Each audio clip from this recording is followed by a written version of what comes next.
Hello, family. How you doing?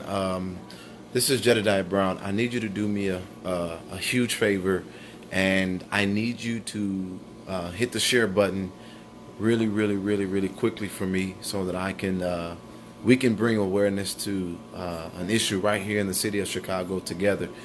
A very, very a very a situation that has affected me because of my own experience with this same narrative.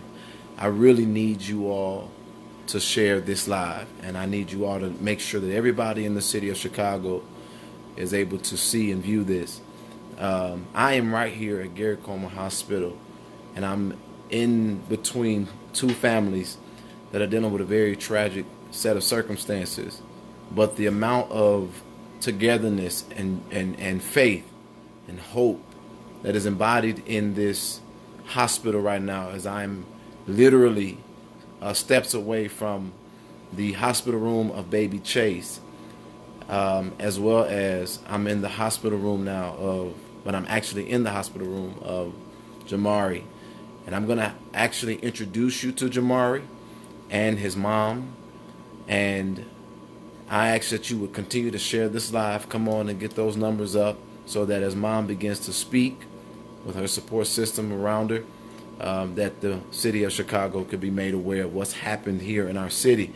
And unfortunately, it has not been widely known yet because the narrative, or the news narrative, is following the Jesse Smollett case.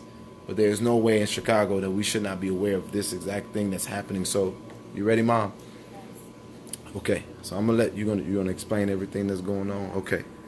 Are you ready for this? Yeah. All right. Just continue to put that share button so Mom can speak to you all, Chicago. My name is Tiara. This is my son, Jamari. He attends Carter G. Wilson North School. My son, he has a learning disability. He has an AEP. He's in special education. He's in the fourth grade. He failed. He's supposed to be in fifth grade. He failed fourth because he had a learning disability. And the teachers at the school, they taught him, saying, well, his previous teacher, she used to taunt him saying, you're dumb, stupid, that's why you fail. You gonna go to Harvard because you bad. We gonna call sass on you. She even hit my child before, and not only that, she's not the first teacher at the school that hit my son.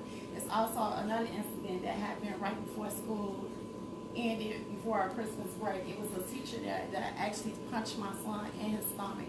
And she had grabbed him when he tried to run out the room to the principal office downstairs.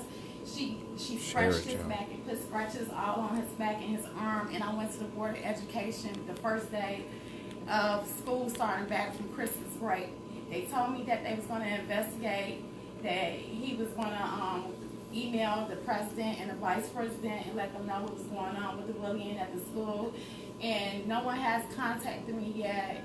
I called up there numerous times before. I even went to, I think it was the network on 47 and Federal. Nothing had been done, and this is the result of it. My son have tried to commit suicide Monday night.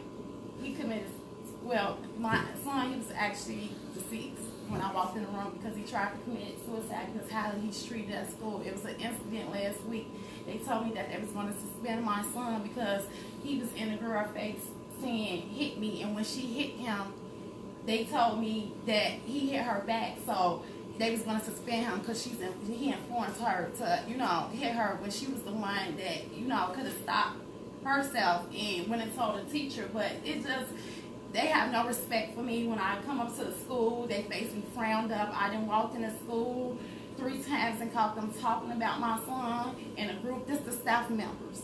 The security in the school, he said to me, I heard him talking to a teacher one day. He said, if she ever say something to me, he said, I'm gonna curse her out. They have no respect for me at that school. They have none for my son, and this is what it all led to my son here in the bed on life support, having a ventilator breathing for him and all this medication. He's brain damaged. His brain is damaged bad because we was trying to resuscitate him for almost how many minutes it was, like 30 minutes.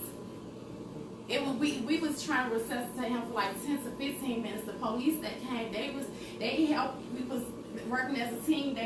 One officer was compressing on his chest and I was breathing in his mouth, and we was working on him for how long it was, like 10, 15 minutes. And then when the EMT came, they was working on him for like another 10 to 15 minutes. And this is the result. So Carol, this is so. And first of all, I definitely honor you and applaud you for fighting for your child and wanting to get the word out. And I do believe that, and I'm asking everybody on here to please share this live and please tag every media outlet so that the larger city could become aware. But what school is this that your son attends? It's Carter G. Woodson on 44th and Adams, 4414 South Adams. This is the same school. The little girl with Down syndrome, she wandered out the school, and they didn't report to her mother that she even wandered out of school, and she walked into a stranger house 2 blocks away. This is the same school. And so that was on the news a couple of months ago.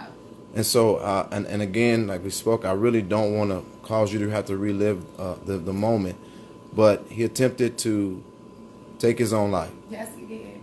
And how did he do that? The clothing hook, the coat hook that you hook your clothes up with, he tied his sheet around there and he put it around his neck. And I don't know if he stood off something. I just know when I came in the room, he was facing the door. Jesus. He urinated on himself and he was gone. He had no breath in him at all. Nothing in him at all. And this is a result of bullying. From staff, and not just staff. He was jumped on by the whole classroom. The principal, the teacher, no one contacted me, told me anything about my son getting jumped on. But if Jamari say anything or he walk out the classroom, because it got to the point I saw my son Jamari start walking out the classroom. If you feel like they're, being rude to you, or if you feel like, they're being aggressive with you, walk out, go to the counselor office, go to the principal office. So now they start using that, oh, he just walked out the classroom. Yes, I told my son to walk out the classroom when y'all are seeing things